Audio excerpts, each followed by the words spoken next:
Hi అండి, అందరికీ welcome to smiley Kavya blogs. ఇవాళ మీతో షేర్ చేసుకోబోతున్న టాపిక్ వచ్చేసి రక్షాబంధన్ అండి. ఈ రక్షాబంధన్ అందరికీ ఎంతో ఇష్టమైన పండుగ, ప్రతి ఒక్కరు జరుపుకునే పండుగ ఉంది. కడుపుని పుట్టిన వాళ్ళే కాదు, రక్త సంబంధం ఉన్న వాళ్ళే కాదు, ప్రేమ అనురాగాలు ఉన్న ప్రతి ఒక్కరు జరుపుకోవాల్సిన పండుగ అండి ఇది. అసలు రాఖీ పండుగ ఏంటి, అసలు ఇది ఎందుకు, ఎప్పుడు స్టార్ట్ అయింది, ఎవరు స్టార్ట్ చేశారు, అసలు దీని వెనుకున్న పురాణ కథలేంటి, ఇప్పటి నుంచి మొదలైంది ఈ రాఖీ పండుగ. అలానే రాఖీ పండుగకి ద్రౌపదీదేవికి లక్ష్మీదేవికి ఉన్న సంబంధం ఏంటి, వీటన్నిటి గురించి తెలుసుకుందామండి. అలానే ఈ సంవత్సరం 2026 ఈ సంవత్సరం రాఖీ పండుగ ఏ రోజు వచ్చింది అనే దాని గురించి, ఎప్పుడు కట్టాలి అనే దాని గురించి కూడా, ఏ టైంలో కట్టాలి అనే దాని గురించి కూడా మనం మాట్లాడుకుందామండి. టాపిక్లోకి వెళ్ళిపోతాం. వీడియో చాలా బాగుంటుందండి, చివరి వరకు చూడండి ప్లీజ్. వీడియో మొత్తం చూడండి, ఎండ్ దాకా చూసి సబ్స్క్రైబ్ చేయండి.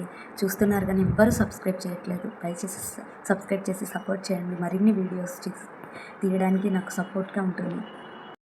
ఈరోజు నేను చెప్పబోతున్న టాపిక్ వచ్చేసి రక్షాబంధన్ అండి. ఈ రక్షాబంధన్లోనే ఉంది రక్ష అని.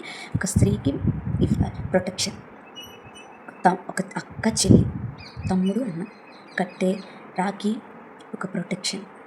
ఒక తమ్ముడు అన్న అక్కకు చెల్లిక ఇవ్వాల్సిన ప్రొటెక్షన్ అంటే రక్ష. నీకు నేను ఎప్పుడూ తోడుగా ఉంటాను అక్క, లేకపోతే చెల్లి అని మనం వాళ్ళకి అండగా నిలవడమే రక్షాబంధన్. ఒక అక్క కానీ చెల్లి కానీ ఆశీర్వదించి ఆరతిచ్చి బొట్టు పెట్టి అక్షింతలేసి రాఖీ కడుతుంది. ఎందుకు, నువ్వు నిండు నూరేళ్ళు బాగుండాలి నాన్న అని కడుతుంది. అలానే మీరు అన్న తమ్ముడు, మీరు కూడా అలానే అక్క చెల్లి, మీకు ఎప్పుడు నేను అండగా ఉంటాను, ఏ కష్టంలో అయినా తోడుగా ఉంటాను అని చెప్పి మీరు ఒక గిఫ్ట్ ఏదో ఒకటి మీకు తోచింది ఇవ్వాలండి. ఇప్పుడు మీకు అండగా ఉంటాను అక్క చెల్లి అని చెప్పి ఇవ్వడమే రక్షాబంధన్ ఉద్దేశం. ఒక స్త్రీ గౌరవాన్ని కాపాడటం, ప్రతి ఒక్క స్త్రీని అక్కనో చెల్లెలను అని తోబుట్టుగా అనుకోవడం, గౌరవించడం ఈ రక్షాబంధన్ ఉద్దేశం అండి. అసలు ఈ రక్షాబంధన్ ఎందుకు స్టార్ట్ అయింది, అసలు దీని వెనుక ఉన్న పురాణాలు ఏంటి, అసలు కథ ఏంటి, మనం ఫస్ట్ కథ తెలుసుకుందాము. ద్రౌపదీదేవి అలానే దేవుడు ఈ మధ్య రక్షాబంధన్ ఎలా స్టార్ట్ అయింది అనే దాని గురించి తెలుసు. మహాభారతం జరుగుతున్నప్పుడు శిశుపాలుని చంపడానికి కృష్ణుడు ప్రయత్నిస్తున్నప్పుడు కృష్ణుడి వేలికి దెబ్బ తగులుతున్నాడు. ఆ టైంలో దెబ్బ తగిలితే రక్తం వస్తుంది. అందరూ చుట్టుపక్కల వాళ్ళందరూ ఒక క్లాత్ గుడ్డముక్క కోసం వెతుకుతూ ఉంటారు. వెతుకుతూ ఉంటే కానీ ద్రౌపదీదేవి తన చీర కొంగుని చించి కృష్ణుడికి వేలికి కడుతుంది. ఆ దారం, ఆ క్లాతే రక్షాబంధన్ అనుకొని కృష్ణుడు, అమ్మ ద్రౌపదీదేవి, నేను నీకు ఒక అన్నగా నీకు ప్రతి కష్టంలోనూ తోడుంటానని మాటిస్తాడు. మాటిచ్చినట్లే నిండు సభలో వస్త్రావరణం జరుగుతుంటే ద్రౌపదీదేవికి కృష్ణ పరమాత్ముడు వచ్చి తన మానాన్ని మర్యాదని కాపాడతాడు. చూసారా, ఒక క్లాత్ కట్టి రక్షగా అనుకొని నేను నీకు తోడుగా ఉంటాను, అండగా ఉంటానని మాటిచ్చాడు కృష్ణయ్య. అప్పుడు తన గౌరవాన్ని మర్యాదని కృష్ణయ్య వచ్చి కాపాడాడు కష్టకాలంలో. ఇక్కడి నుంచి రక్షాబంధన్ స్టార్ట్ అయింది. అలానే లక్ష్మీమాత కథ ఏంటి, అలానే ఈ రెండో కథ మీ గురించి మీకు చెప్తున్నాను. లక్ష్మీమాత ఒకనొక కాలంలో రాక్షసులు రారాజు బలిచక్రవర్తి ఉండేవాడు. ఆయన చాలా విష్ణుదేవునికి భక్తుడు, నారాయణునికి. దానివల్ల నారాయణుడు విష్ణుమూర్తి తన ఇంటికి వస్తాడు, నా భక్తుడు దగ్గరే ఉంటానని. అది అలా లక్ష్మీమాత నా నారాయణుని విష్ణుమూర్తిని నేను వైకుంఠానికి తీసుకురావాలని చెప్పి ఒక మానవ స్త్రీ రూపం ధరించి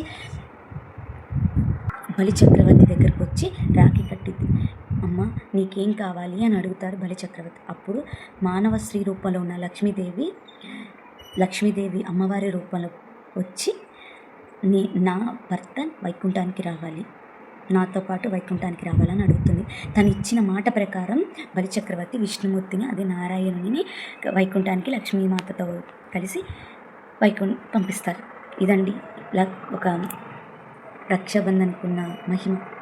ఈ రక్షాబంధన్ అంటే అన్న తమ్ముళ్ళకి, అక్క చెల్లెలు ప్రొటెక్షనే కాదు, తన భర్తని కాపాడుకునే రక్ష కూడా.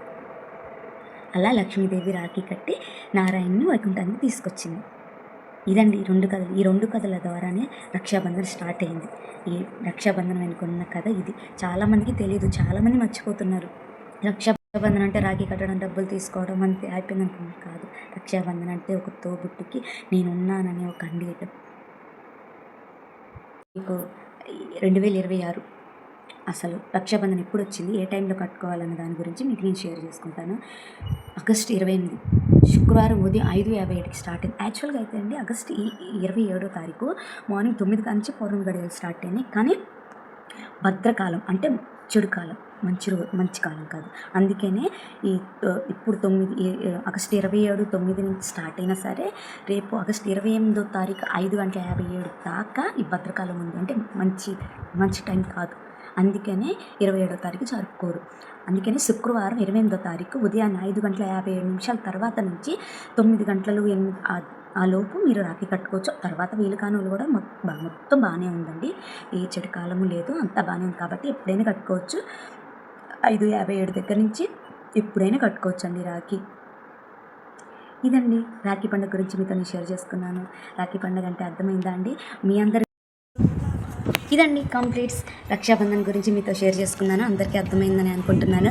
మీరందరూ కూడా రక్షాబంధన్ జరుపుకున్నారా? జరుపుకుంటే ప్లీజ్ కామెంట్ చేయండి. మీ యొక్క అనుభవాలను నాతో షేర్ చేసుకోండి. మరిన్ని వీడియోస్ కోసం ప్లీజ్ నన్ను సపోర్ట్ చేసి నా ఛానల్ని సబ్స్క్రైబ్ చేయండి. మీరు ఇలా సపోర్ట్ చేస్తే మరిన్ని వీడియోస్ నేను చేస్తానండి. ప్లీజ్ సబ్స్క్రైబ్ చేసి షేర్ చేయండి. బాయ్ అండి. లైక్ కూడా చేయండి.